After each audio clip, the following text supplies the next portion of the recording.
When a man remembers who he was, the dangerous power of being alone. A man becomes truly himself only in solitude.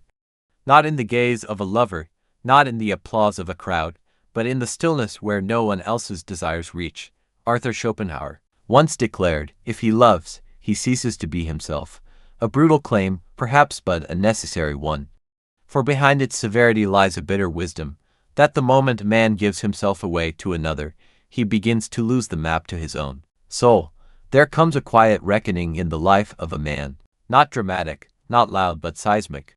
One day he stops and looks back, and what he sees unsettles him. The promises he once chased, the warmth he once thought eternal, the idea that love would save him. But the question that haunts him now is, not was it love, but was it all illusion? Schopenhauer did not flinch in the face of this question. He dismantled it. He peered behind the curtain of romance and saw not salvation, but submission. Not magic, but mechanism. What most call love he called deception. What others dressed in poetry, he stripped to bone and nerve. For Schopenhauer, love was never spiritual. It was biological, nature's quiet but ruthless trick to ensure its own survival. He saw the embrace not as a moment of transcendence, but as a beautifully disguised act of reproduction. Vows, illusions, intimacy, a stage set by the will to live, where both actors read lines written not by them, but by instinct. And what of beauty?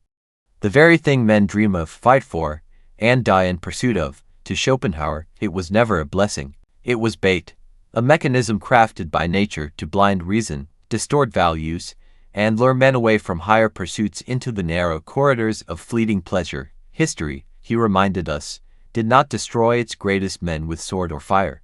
It was undone by softness, a glance, a smile, a whispered promise.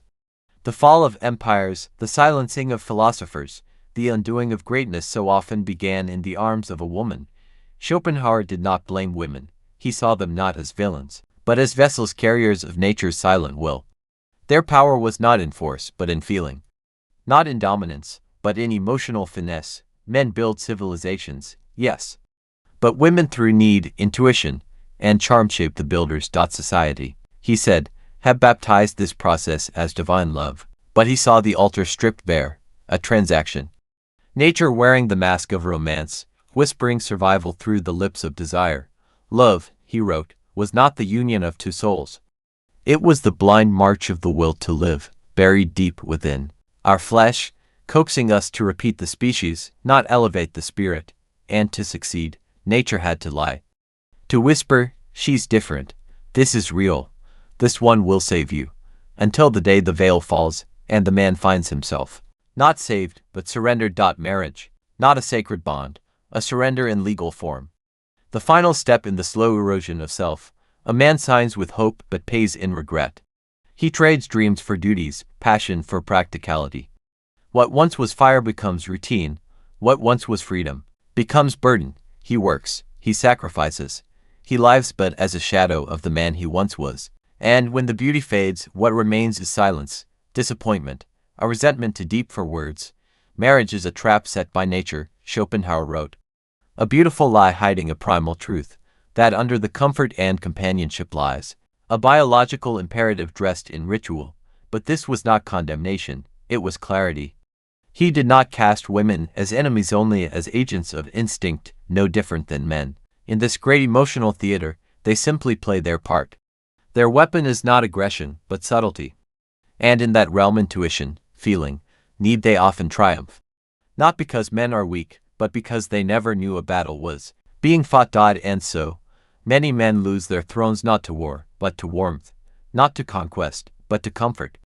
They build empires and then hand over the keys, whispering, this is love, but deep down, beneath the layers of compromise and the rituals of maturity, a quiet question lingers, what did I give up for this peace? For Schopenhauer, the tragedy is not that men love, it is that they love blindly.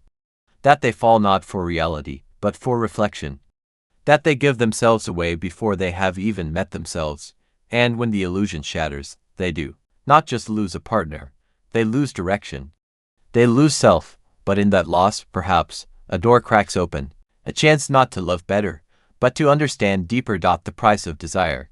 When men trade greatness for illusion, Schopenhauer saw men not merely as flesh and instinct, but as architects of thought-rational beings destined to shape civilization, create art, and wrestle with the eternal riddles of existence. Yet, for all their towering intellect and invention, he believed there was one fault line that could bring it all crashing down: unguarded desire. For the moment a man surrenders to the whirlwind of passion, when he lets feeling override clarity, he begins to slip. Slowly, he ceases to live for his truth and begins to live for another's approval. He molds himself not from inner purpose, but to fit a role. He exchanges vision for validation, and in doing so forgets the man he once was. And that, Schopenhauer warns, is the gravest loss of all. Not the betrayal of a lover, not the judgment of the world, but the silent betrayal of oneself. For what remains of a man when his soul no longer orbits around truth, but circles the gravitational pull of others' expectations? Schopenhauer was unflinching. Men are not undone by war, by misfortune, or even failure. They are undone by love, or more precisely, by the illusion of love. By the sweetness of dependence disguised as intimacy. In this silent collapse, women emerge not as adversaries, but as unknowing vessels of nature's influence. They don't conquer with violence or authority, they don't need to. Their power lies in their being, in presence, emotion, and the unconscious mastery of response. And men, seeking refuge in affection, lay down their arms willingly. Not coerced, but compelled by longing. Thus begins the slow erosion. First goes the time you once gave to ambition, then the passion that once blazed for higher ideals. Then the solitude once sacred, once fertile, where his greatest insights were born. All of it, gradually replaced by comfort, by routine, by safety that no longer stirs the soul. And the man who once reached for the stars now wakes merely to maintain. His fire cools into compliance, his joy shrinks into avoidance. His dream becomes not an ascent but a desire to not fall further. The world watches and smiles, calling it maturity, responsibility, even love. But Schopenhauer's voice cuts through the applause with a question too sharp to ignore. What if this is not growth but disappearance? He never condemned women, nor did he say that men must reject love. What he challenged was ignorance, the blind worship of desire without understanding, the embrace of emotion without awareness of its cost. He called on men not to fear women, but to understand them not through fantasy, but through clarity. Because in the end, men are not destroyed by women, but by their illusions about them. Not by love itself, but by a love they never dared to examine. So Schopenhauer asked the question that echoes like thunder beneath all quiet lives: are you awake? Or are you merely living in someone else's dream? This is not a call to isolate, but to awaken. Not a rejection of love, but a plea for a different love, a conscious one. A love that strengthens, not consumes. A love born from truth, not projection. Love your intellect. Love the vision that stirs when the world is silent. Love the quiet strength that comes from sitting alone, not in loneliness, but in power. Because the man who can dwell with his own thoughts without the ache of abandonment is the man no one can chain. That is the truly untouchable man, the philosopher. And in Schopenhauer's final vision, this man is not the general, not the lover, not the king. He is the observer, the one who sees life's theater but refuses to lose himself in its script. He walks away from applause, from the glittering promise of belonging, and turns instead toward silence, toward his own mind. Only in that detachment does he become whole. Only when he abandons the illusion that joy is delivered by others does he begin the real journey toward himself. Schopenhauer did not write for crowds. He wrote for those few men who have suffered enough to stop pretending. Men who have touched the illusion and now seek the real. There are men who have loved deeply, given everything, chased noble dreams only to be brought to silence by disappointment. These are not men who crave comfort, they crave clarity. Not a balm for their wounds, but a truth that pierces them clean. Schopenhauer wrote for such men. He looked to the great figures of human history: the Buddha beneath the Bodhi tree, the Stoics in stone silence, the Greek sages wandering alone, not as outcasts, but as men who refused to trade their inner peace for fleeting affection. They did not retreat from love because they were unloved. They retreated because they understood.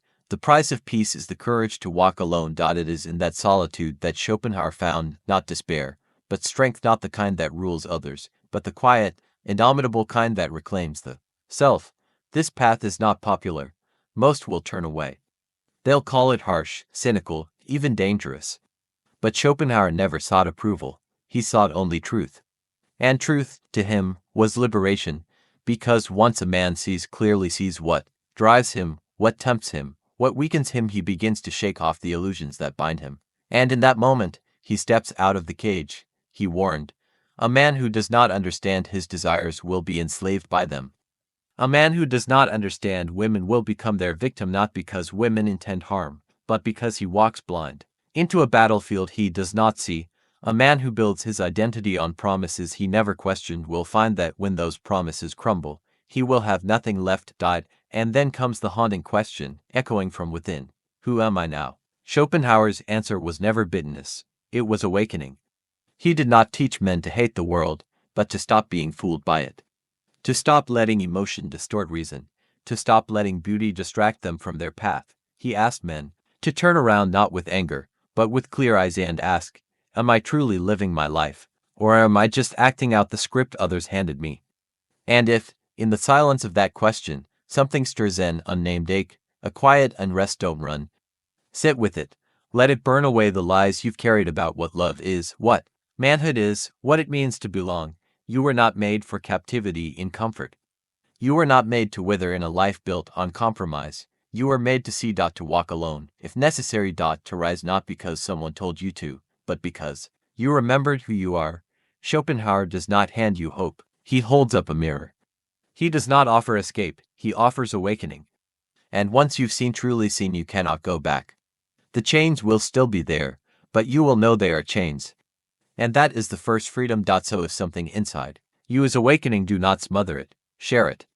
Remind other men, those silently drowning in obligation, in confusion, in polite despair, that they are not mad, that they are not alone, that there is another way, the path of awareness, of reason, of self-sovereignty. Yes, truth will set you free, but first it will wreck you. It will burn through your illusions, expose your false selves, leave nothing, and touch.